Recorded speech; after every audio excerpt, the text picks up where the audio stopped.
All right, guys, I've been banging the drums that we are on the verge of a manufacturing renaissance, and today, President Trump met with a group of manufacturers at the White House after news that manufacturing optimism is stronger than ever.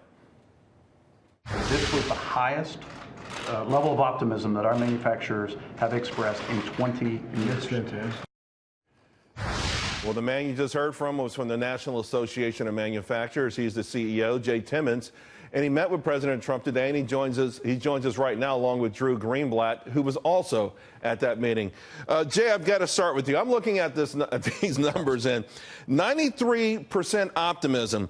This is from a quarter before that was 77%. And then the quarter before that, we were 61%. And as President Trump pointed out a year ago, at 56%. I mean, this is mind-boggling stuff. How does optimism jump this high to an all-time high?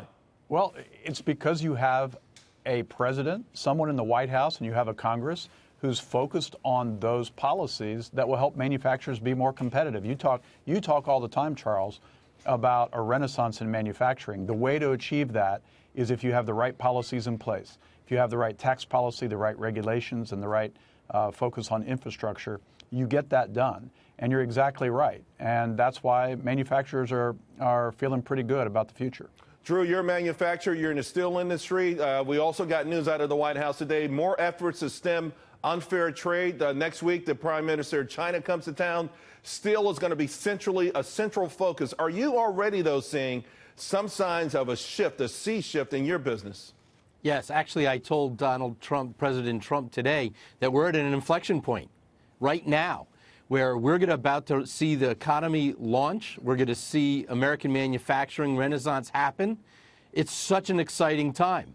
And the poll results demonstrate that many manufacturers have that sentiment. That means people are gearing up. They're getting ready to hire people. They're getting ready to buy more equipment. It's a very optimistic time. All right, guys, I want to ask both of you because I thought this was interesting. The Philadelphia Fed report, the last one, had a supplemental question, and it's very similar to the question, Jay, that you guys have in terms of the challenges, right? For you, the number 2 challenge was getting quality workforce. Same thing with the Philadelphia Fed. Labor shortages, 60%. Skills mismatch, 68%. These are mind-boggling numbers. It suggests that we could be on all cylinders if we had the right workforce. Jay, I'll ask you first. What can we do about that in this country? Well, no doubt. About 350,000 manufacturing jobs go unfilled today because we don't have the right skill set. And if you look at the growth in if we do nothing, if we don't fix tax policy, if we don't fix our regulations, we're still going to create about 3.5 million manufacturing jobs in the next decade. 2 million of those will go unfilled.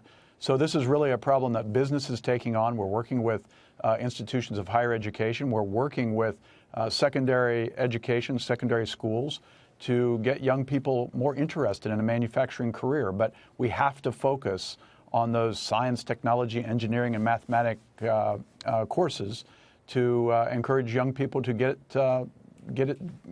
focused on manufacturing and the jobs that support manufacturing. You know, but the thing I found interesting, again, going back to the Philadelphia Fed thing, Drew, was the computer thing was 24% say, yeah, we need computers thing, but there were people say we have trouble with basic math, reading and writing, and then at the top of the list, Drew, was just working the equipment, working the tools.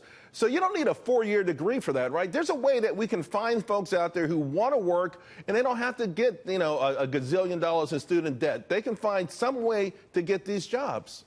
You're absolutely right. And these jobs are great jobs. I mean, the average pay is $83,000 a year. That includes the benefits. And if the company's an exporter, it's over $95,000 a year. And 97% of us offer health insurance. So these are the kinds of jobs that we need to coddle.